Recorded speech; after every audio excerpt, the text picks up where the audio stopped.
Oh, bumalik na ang account ni Malaya. Nasaan si Malaya? Lumabas muna, nagpapahangin lang. Kailangan niyang malaman bumalik na ang account niya sa YT.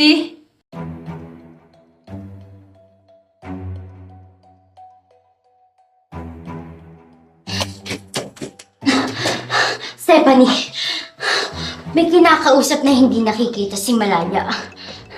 Huh? Baka nag-i-internalize lang. Tingin ko nababalo na siya. At isa pa, kita mo bang nagbalat na yung YT ni Malaya? Ano? Steven,